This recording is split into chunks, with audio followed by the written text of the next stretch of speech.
Salut les potes, dans cette vidéo je vais vous parler de la télécommande du Deus 2. C'est une petite merveille technologique et bien qu'on n'en sache pas énormément, on a quand même quelques informations qui sont disponibles sur le site XP et j'ai peut-être 2-3 petits trucs croustillants en plus à vous rajouter. Alors la télécommande du Deus 2, eh bien c'est étanche à 20 mètres, c'est IP68, c'est durable, c'est garanti 5 ans, c'est 30 heures d'autonomie, c'est 12 programmes usines plus 12 programmes utilisateurs, c'est la possibilité de partir en plongée ou de rester sur la terre, enfin bref, des affichages, des réglages, tout est paramétrable sur ce Deus 2, il faut le savoir, et c'est juste une petite merveille, on va pouvoir en parler pendant des heures, et surtout quand on l'aura dans les mains, parce que là pour le moment, on est un petit peu frustré, on a que les photos. Cette télécommande Deus, eh bien vous allez pouvoir l'utiliser de plusieurs manières, vous pourrez la laisser sur la canne si vous le souhaitez, elle est compatible avec la canne actuelle d'ailleurs, ça n'a pas changé, la canne est la même pour toute la gamme XP, donc ça c'est vraiment chouette, si vous êtes déjà équipé, ça fait ça de moins à racheter, et cette télécommande, eh bien elle peut se fixer soit sur la canne, soit rester dans votre poche. Si vous avez un casque W6 en plus, vous pouvez carrément l'éteindre et le casque W6 va prendre le dessus et va prendre les possibilités de réglage. Donc ça c'est la première chose à savoir. Seconde chose à savoir, c'est qu'il y a une petite nouveauté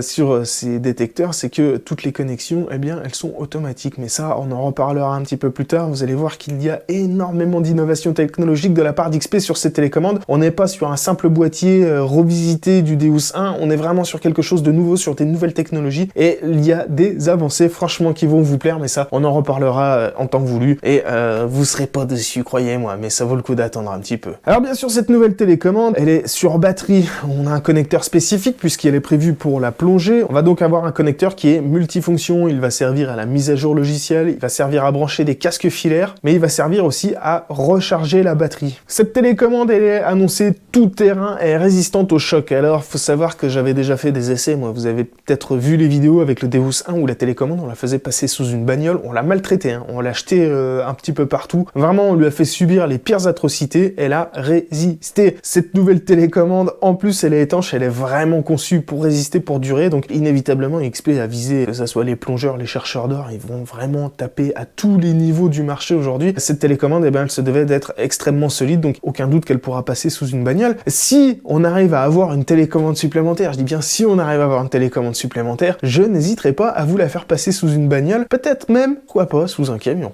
Ah, je sais c'est ridicule comme test, mais bon, c'est toujours rassurant et puis c'est un petit peu amusant quand on peut le faire. Eh ben, écoutez, faut pas se gêner, faut pas se priver. Cette télécommande, elle a des petites particularités. Elle a une particularité, c'est d'avoir un bouchon dessus. Alors le bouchon, qu'est-ce qui bouche? J'en sais rien, il bouche un trou, ça c'est sûr, mais ça sert à boucher un truc, il sert à quoi? J'en ai absolument aucune idée. En tout cas, il y a deux bouchons disponibles sur cette télécommande. Vous allez avoir un bouchon noir qui va être utile pour la détection en terre, étanche à 1 mètre, et puis vous avez un deuxième bouchon qui lui est prévu pour la plongée pour être étanche à 20 mètres. Alors, pourquoi est-ce que on a un bouchon gris pour les terres et pourquoi est-ce qu'on a un bouchon rouge pour quand on n'est pas sur la terre? Franchement, j'en ai aucune idée. Je me suis dit au début, c'est peut-être un problème de tropicalisation, tu sais, peut-être pour je sais pas, le refroidissement intérieur de la télécommande. Oui, mais non, puisque de toute manière, le bouchon reste étanche, donc ça ferme la télécommande. Donc, je comprends pas ce choix technique, il y a forcément une raison, mais c'est quelque chose inévitablement qu'on va perdre.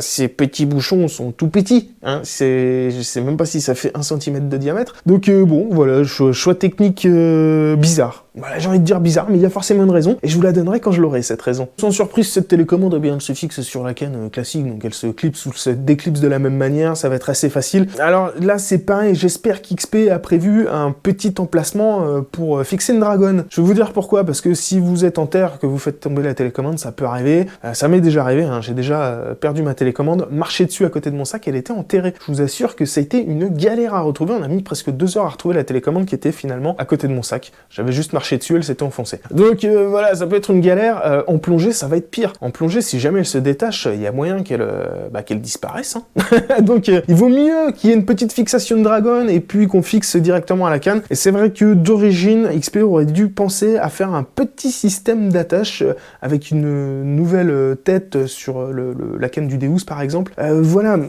juste un petit truc, une espèce de petit câble, un truc, voilà. Ça aurait pu être prévu d'origine, c'est pas fait. C'est vrai que techniquement, moi ça m'est arrivé qu'une seule fois de perdre la télécommande, c'est extrêmement rare. Quand je me déplace en forêt par exemple, là je détache la télécommande, je la mets dans ma poche. Je me déplace très rarement avec la télécommande fixée sur la canne. Faut être attentif à ce petit détail parce que ça peut vous coûter cher, hein. Il y en a qui n'ont jamais retrouvé leur télécommande. Alors les programmes contenus dans cette télécommande, ce sont des programmes usines au nombre de 12 et vous allez voir que c'est plutôt intéressant parce que la plupart sont en multifréquence.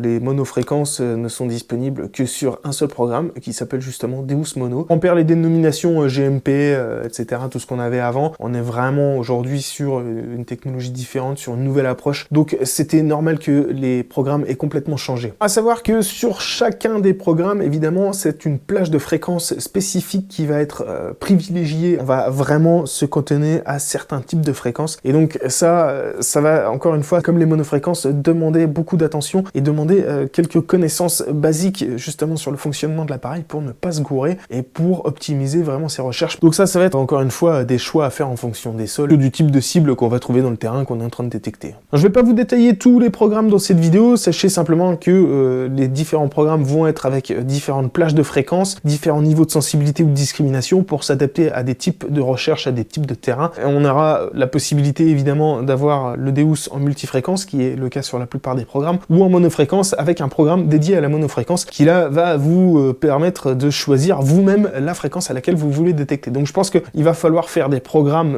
mono qu'on va pouvoir enregistrer, on aura 12 emplacements utilisateurs. Et puis j'imagine que si XP n'a pas mis la majorité de ces programmes en monofréquence, c'est qu'aujourd'hui, eh bien, ils estiment qu'ils ont beaucoup plus de performance avec leur technologie FMF. Et ce serait pas étonnant, évidemment, ce serait ridicule de sortir un appareil multifréquence et de mettre l'accent sur la monofréquence plutôt que la multi. C'est évident. On a des réglages qui vont couvrir donc la plupart des situations avec, comme je vous le disais, des niveaux de fréquence et des niveaux de réglage différents et ça va vous permettre d'optimiser directement d'un clic vos recherches en fonction de ce que vous allez faire sur le terrain. Si vous êtes en forêt, à la plage, si vous cherchez des reliques ou des trésors profonds, bien évidemment, vous aurez un pré-réglage usine qui vous attendra et qui vous permettra de gagner du temps. Alors la compatibilité avec les anciens disques, non, il n'y a pas de compatibilité entre le Deus 2 et les anciens disques. Le seul accessoire compatible avec le Deus 2, c'est le pinpointer MI6. Voilà, c'est le seul accessoire que vous pourrez récupérer en plus de votre canne. Le restant, c'est une nouvelle technologie. Ce sont des nouvelles connexions. Ça n'a plus rien à voir, donc forcément, il faut changer. Et oui, c'est comme ça, c'est un petit peu l'évidence. Les amis, je ne sais pas si j'ai fait le tour de cette télécommande, mais il me semble que oui. En tout cas, je vous invite à laisser un commentaire si vous avez des questions, à lâcher un pouce bleu sur cette vidéo, à vous abonner à cette chaîne si ce n'est pas encore fait. Et moi, je vous dis à très bientôt pour la prochaine vidéo. Merci de m'avoir suivi. Ciao!